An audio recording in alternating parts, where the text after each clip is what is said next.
आगे बढ़ते हैं, बात कर लेते हैं कृषि जिंसों की। जान लेते हैं कि आज कौन सी एग्री कमोडिटी किस भाव पर खुली है और किस भाव पर कारोबार करती हुई नजर आ रही है। तो सबसे पहले यहां पे हम शुरुआत कर रहे हैं कैस्टर सीड से। तो कैस्टर सीड का फरवरी वायदा आज 4462 के स्तर पर खुला और इस वक्त 4486 पर कारोबार करता हुआ नजर आ रहा है, एक मामूली बढ़त के साथ। वहीं बात करें अगर चने की, तो चने का मार्च वायदा आज 4466 के स्तर पर खुला है और इस वक्त 4465 पर माफ कीजिएगा, इस वक्त 4465 पर एक मामूली सी गिरावट के साथ कारोबार करता हुआ नजर आ रहा है। वहीं बात करें अगर बिनौला खल की, तो बिनौला खल का जनवरी वायदा 2025 के स्तर पर खुला है और इस वक्त 2025 पर ही आधे फीसद की गिरावट के साथ कारोबार करता हुआ नजर आ रहा है। वहीं बिनौला खल का फरवरी वायदा 2055 के स्तर पर खुला है और इस वक्त 2045 पर आधे फीसद से ज्यादा की गिरावट के साथ कारोबार करता हुआ नजर आ रहा है।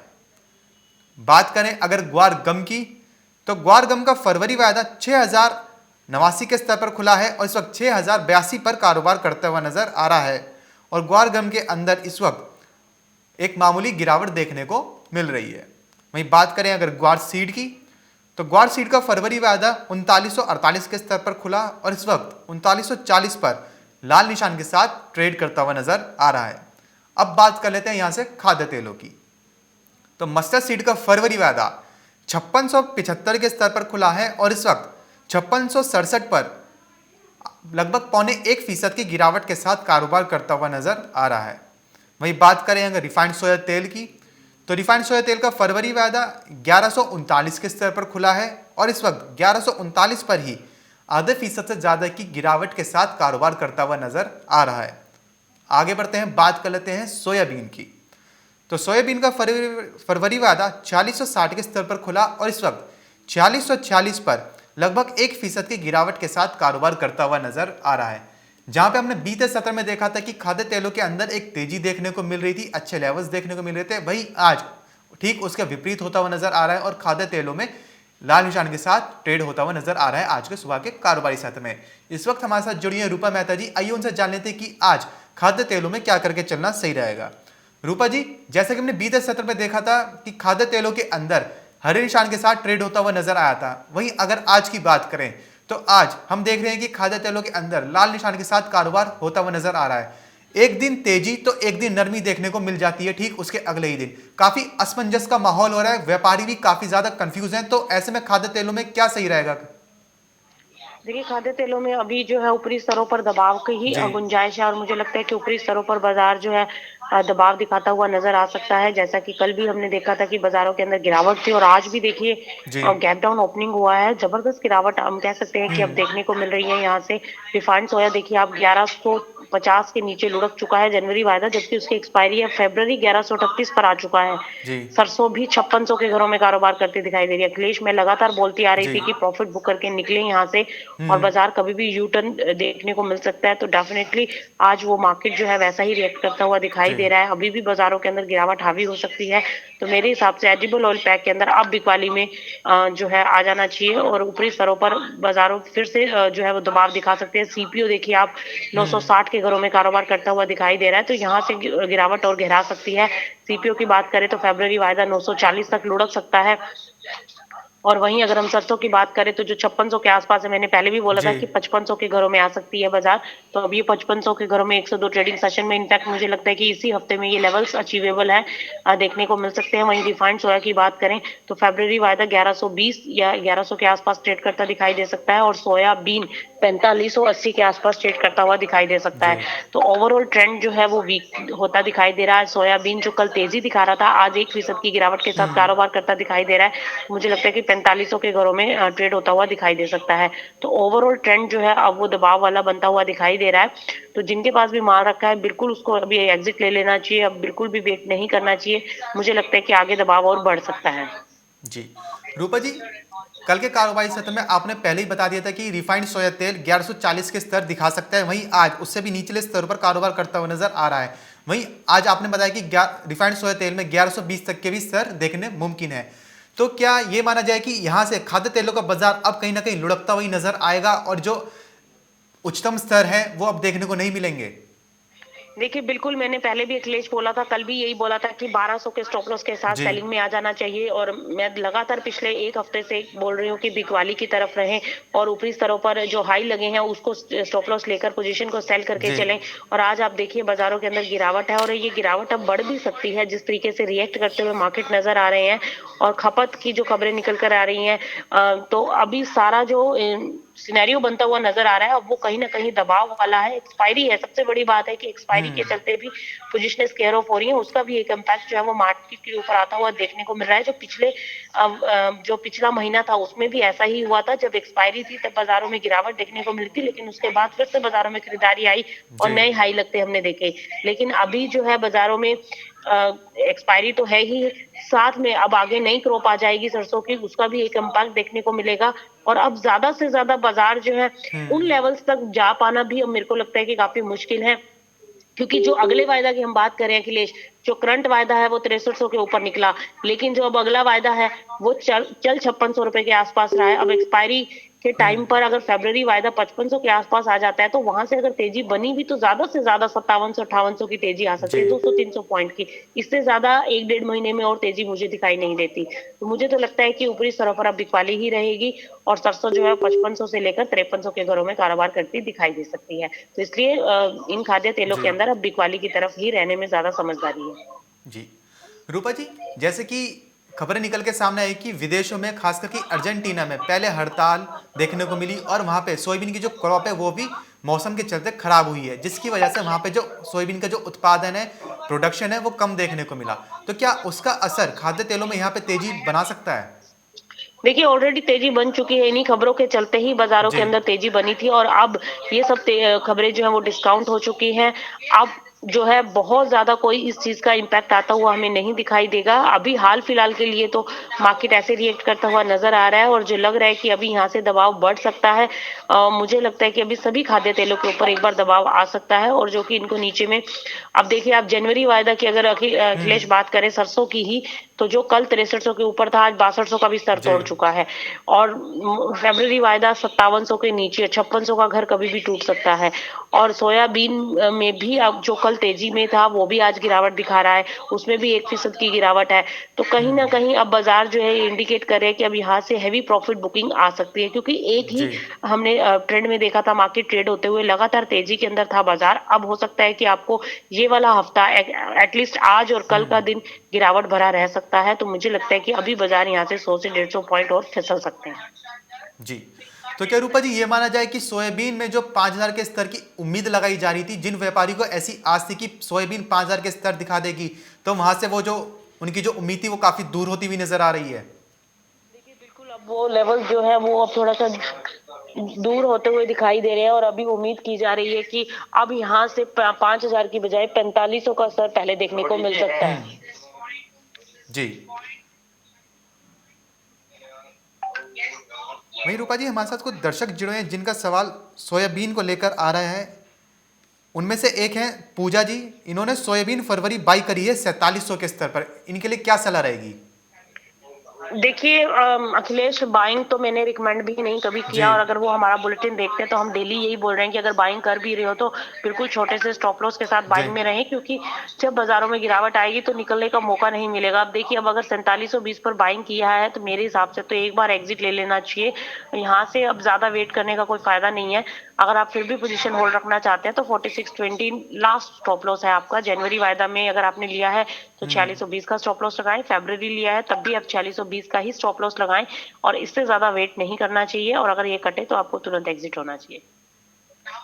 जी। रूपा जी एक दर्शक अभी अभी जुड़े हैं बिल्कुल हमारे साथ, वो सरसों के बारे में जानना चाह रहे हैं कि सरसों का आगे रेट क्या देखने को मिल सकता है? देखिए एक बार आप अपना सवाल दोहराइए। हमारे साथ एक दर्शक बिल्कुल अभी अभी जुड़े हैं जिनका सवाल सरसों को लेकर आ रहा है। उनका सवाल है कि सरसों का आगे रेट क्या देखने को मिल सकता है? देखिए सरसों में आगे मुझे लगता है कि 5300 से लेकर 5000 के स्तरों में सरसों का कारोबार करती हुई दिखाई दे सकती है। तो इन्हीं रेंज के बीच में आपको कारोबार देखने को मिल सकता है, 5300 से 5000। तो यहाँ पर आप बिकवाली की तरफ रह सकते हैं। जी। रूपा जी जैसे कि हमने इस कारोबारी सप्ताह देखा और इससे पहले भी देखा था कि एक दिन तेजी तो एक दिन मंदी देखने को मिली थी, वहीं आज देखें तो खाद्य तेलों के अंदर मंदी देखने को मिल रही है। तो क्या ऐसा माना जा सकता है कि अगर पोजीशन यहां से होल्ड करें कुछ टाइम के लिए, 1 या 2 दिन के लिए, और अगर तेजी आती है तो वहां पे माल निकालने में ज्यादा फायदा होगा? देखिए, अब यहाँ से रिकवरी की उम्मीद बहुत कम है, तो अखिलेश मुझे नहीं लगता कि अब यहाँ से कोई तेजी बनेगी। मेरे हिसाब से सेलिंग है। आपको जो भी लेवल ठीक लगे आप उन पर बिकवाली करके चल सकते हैं। बाउंस बैक कब आएगा अभी ये कहना थोड़ा मुश्किल। जी अभी 1 से 2 ट्रेडिंग सेशन में बिकवाली का ही दबाव देखने को मिलेगा।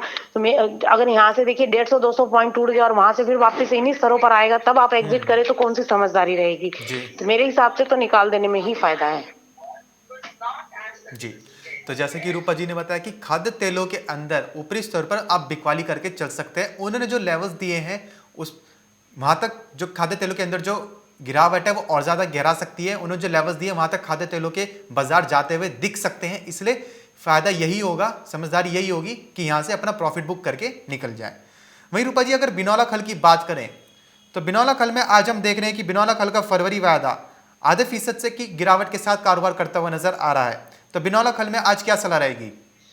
देखिए, बिनौला खल भी आज दबाव के अंदर है। जैसे और कम एडिबल ऑयल के ऊपर प्रेशर आया है उसका इम्पैक्ट भी देखने को मिल रहा है और इस वजह से इसके अंदर भी दबाव है। 1980 तक नीचे लुढ़क सकता है जनवरी वायदा, और फरवरी वायदा की बात करें तो 2020 तक आज नीचे जा सकता है। वहां से वापस एक बाउंस बैक एक्सपेक्टेड है कि देखने को मिल सकता है, लेकिन हाल फिलहाल में 2020 तक नीचे जाता हुआ दिखाई दे सकता है। जी। वहीं रूपा जी अगर बात करें चने की तो चने का बाजार कैसा देख रहे हैं? अभी भी ऊपरी स्तर पर बिकवाली की सलाह रहेगी? देखिए, बिल्कुल चने में मेरा कॉल जो है आज भी बिकवाली का ही है। ऊपरी स्तरों पर आप बिकवाली करके चल सकते हैं। जी। वहीं रूपा जी अगर बात करें गुड़ की तो गुड़ का बाजार कहां तक जा सकता है? अभी खबर ही निकल के सामने आई थी कि गुड़ का बाजार में अभी तेजी देखने को मिल सकती है। तो क्या देखिए, अभी और तेजी उम्मीद दर्ज की जा बिल्कुल थी सकती है? विंटर सीजन के चलते डिमांड पिकअप होगी, लेकिन आज जिस हिसाब से बाजारों के अंदर करेक्शन आया है 1.5% बाजार लुढ़क चुका है और 1100 के ऊपर से बाजारों के अंदर दबाव बना है। तो मुझे लगता है कि अभी ये दबाव नीचे में 1040 तक जा जी सकता है। फरवरी वायदा नीचे में एक बार 1040 तक लुढ़क सकता है। जी। वहीं रूपा जी अगर बात करें ग्वारगम और ग्वार सीड की तो आपने पहले भी बताया था कि ग्वारगम और ग्वार सीड एक सीमित दायरे में कारोबार करते हुए नजर आ रहे हैं और ज्यादा लंबी तेजी देखने को नहीं मिल रही है, और आपने ऊपरी स्तर पर बिकवाली की सलाह दी थी। तो क्या आज भी वही सलाह रहेगी? बिल्कुल, देखिए ग्वारगम में मेरा सेलिंग का ही कॉल रहेगा। फरवरी वायदा मैंने पहले भी कहा था कि 6120 के आसपास बेच के चलिए।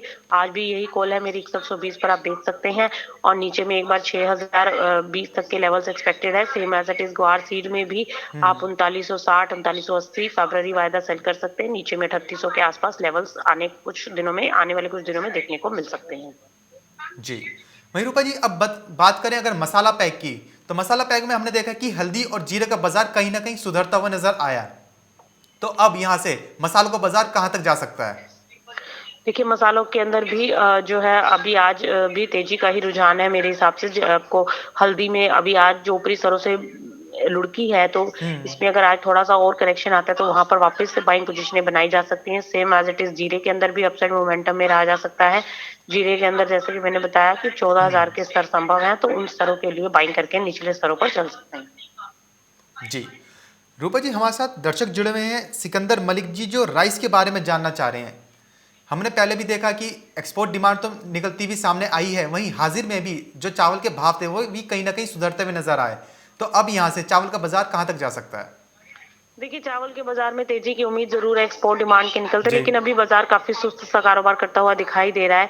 उठापटक बनी रहेगी, लेकिन बहुत ज्यादा अभी तेजी नहीं दिखाई दे रही। जब तक एक्चुअल में एक्सपोर्ट फिगर्स नहीं निकल कर आते कि कितना एक्सपोर्ट किया जाएगा तब तक बहुत ज्यादा उम्मीद भी नहीं करनी चाहिए। लेकिन जो एक्सपेक्टेड था वो ऑलरेडी तेजी आ चुकी है 200-300 पॉइंट की, और इसी रेंज के बीच में कारोबार करता दिखाई दे सकता है। जी। वहीं रूपा जी अगर बात करें मंडियों की तो मंडियों में हमने देखा कि प्याज का बाजार कहीं ना कहीं सुधरता हुआ नजर आया है। इंदौर मंडी, नासिक मंडी, इनमें भी जो प्याज है ऊपर में 3600 3650 क्विंटल तक जा चुकी हैं। तो अब क्या वहां से ऐसा अनुमान लगाया जा सकता है कि यहां से अभी और तेजी बन सकती है, या फिर ये जो प्याज के जो भाव है ये इसी दायरे में कारोबार करते हुए नजर आएंगे? देखिए, मेरे हिसाब से थोड़ा बहुत बाजार तेज हो सकता है, बहुत ज्यादा तेजी की उम्मीद अभी नहीं है। जी। रूपा जी दर्शक जुड़े हमारे साथ योगेश राजपूत जी, जिनका सवाल कॉटन को लेकर है। वो जानना चाह रहे हैं कि कॉटन के फ्यूचर रेट क्या होगा, बढ़ेंगे या अभी बेच दें? देखिए, किसके रेट जानना चाहते हैं आप? कॉटन कॉटन का रेट आगे बढ़ेगा या घटेगा, अभी बेच देखिए दें सेल? कॉटन में अखिलेश अभी तेजी का ही रुझान है और कॉटन हम्म। में एक अपसाइड मोमेंटम ही एक्सपेक्टेड है। जैसे कि मैंने पहले भी बताया है कि वायदा के अंदर हमें लगता है कि जी। कॉटन ऊपर में 22 साढ़े 22,000 तक जा सकती है। फेब्रवरी वायदा जनवरी की, तो अभी जनवरी में भी एक्सपेक्टेड है कि 22,000 तक के स्तर देखने को मिल सकते हैं। आज आज हल्की गिरावट है, 0.25% के पास आज जरूर बाजार लुढ़के हुए हैं। आज सभी एग्री कमोडिटीज में ऑलमोस्ट गिरावट देखने को मिल रही है। तो जी। मुझे लगता है कि थोड़ा बहुत बाजार दबाव में आ सकता है, लेकिन उसके बाद से वहां से बाउंस आ सकता है, जो कि ऊपर में इसको 22 साढ़े 22,000 तक ले जा सकता है। जी। वहीं रूपा जी, हमारे साथ दर्शक जुड़े हुए हैं कुछ, सिकंदर मलिक जी, उनमें से जो उड़द के बारे में जानना चाह रहे कि दालों में क्या सा रुझान देखने को मिल सकता है। चने में तो गिरावट का माहौल हम देख ही रहे हैं, क्या उसी के साथ दालों में भी वही रुझान बना रहेगा? देखिए बिल्कुल दालों में भी आगे गिरावट का ही रुझान है और लगातार हम दालों के अंदर दबाव ही देख रहे हैं। और मैं बताती आ रही हूँ कि आप बिकवाली करके चले, दालों के अंदर तेजी का रुझान अभी बनता हुआ नहीं दिखाई दे रहा है। और मुझे लगता है कि चना नीचे में 4300 के आसपास कारोबार करता दिखाई दे सकता है। जी। रूपा जी, दर्शक जुड़े हुए हैं श्याम गुप्ता जी, जो वीट के बारे में जानना चाह रहे हैं कि वीट कहां तक जा सकता है? देखिए वीट में तेजी नहीं है अखिलेश, अभी रेंज बाउंड है। वीट में 20 से 30 पॉइंट की मैक्सिमम तेजी एक्सपेक्टेड है, इससे ज्यादा बाजार ऊपर नहीं दिखाई देते। तो मुझे नहीं लगता कि कोई बहुत ज्यादा एक अपसाइड मोमेंटम बनता हुआ दिखाई देगा। तो बाजार जो है इसी रेंज में घूमते हुए दिखाई दे सकते हैं और वीट के अंदर अभी फिलहाल इन रेटों पे स्टॉक करना नहीं चाहिए। जी। वहीं रूपा जी, राजकुमार जी जुड़े हुए हैं, जो कैस्टर के बारे में जानना चाह रहे हैं कि कैस्टर में अभी क्या लगता है, मंदी तेजी देखने को क्या मिल सकती है? देखिए कैस्टर भी एक रेंज बाउंड है, चने की तरह ही 4500 ऊपर में, नीचे में 4300, तो इस रेंज में कारोबार करता हुआ दिखाई दे सकता है और इसमें इससे बहुत ज्यादा भी मूवमेंट एक्सपेक्टेड नहीं है। तो क्या ऊपरी स्तर पर बिकवाली की सलाह रहेगी रूपा जी, कैसे सीड के अंदर भी? कैस्टर में देखिए अभी खरीदारी नहीं करना चाहिए, अभी थोड़ा सा वेट करना चाहिए। 4500 के ऊपर जब तक सस्टेन नहीं करता तब तक लंबी तेजी नहीं है, मेरे हिसाब से दबाव बना रह सकता है। तो इसलिए अभी ऊपरी स्तरों पर बिकवाली कर सकते हैं शॉर्ट टर्म पॉइंट से। जी। रूपा जी, एग्री कमोडिटीज में ऐसी कौन सी कमोडिटीज रहेंगी जो सबसे ज्यादा मुनाफा का सौदा साबित हो सकती हैं? देखिए आज अखिलेश अगर बात करें एग्री कमोडिटीज की, तो मुझे लगता है आज इंट्राडे प्रोस्पेक्टिव से एडिबल ऑयल पैक के अंदर जो है वो बिकवाली करके चलना चाहिए। ऑयल पैक आज गिरता हुआ दिखाई दे सकता है जी। और मैं तो लगातार आपके चैनल पर आपके ही दर्शकों को जी। लगातार इस चैनल के माध्यम से बताते आ रहे हैं कि एडिबल ऑयल पैक के अंदर प्रॉफिट बुक करें और एग्जिट करें पोजिशनों को, बाजारों में आगे दबाव बढ़ सकता है। तो आज इंट्राडे प्रोस्पेक्टिव से रिफाइंड सोया ऑयल 1120 के स्तरों के लिए और सरसों भी आज मुझे लगता है कि 5600 के स्तरों के लिए आप बिकवाली करके चल सकते हैं। जी। बहुत बहुत शुक्रिया रूपा जी हमारे साथ जुड़ने के लिए और जानकारी साझा करने के लिए। तो जैसे कि रूपा जी ने बताया कि आज खाद्य तेलों के अंदर गिरावट देखने को मिल रही है, वहीं आगे भी खाद्य तेलों के अंदर एक प्रेशर का माहौल बनता हुआ नजर आ सकता है। ये जो गिरावट है ये और ज्यादा गहरा सकती है, तो इसलिए ऊपरी स्तर पर बिकवाली करके चल सकते हैं। उन्होंने जो लेवल्स दिए हैं आप उन पर स्ट्रिक्टली स्टॉप लॉस के साथ बिकवाली करके चल सकते हैं। वहीं चने के अंदर भी ऊपरी स्तरों से बिकवाली की ही सलाह रहेगी। तो फिलहाल सिलसिला बाजारों का मैं बस इतना ही, कहीं जाएगा नहीं, क्योंकि खबरों का सिलसिला यूं ही बना रहेगा मार्केट टाइम्स टीवी पर।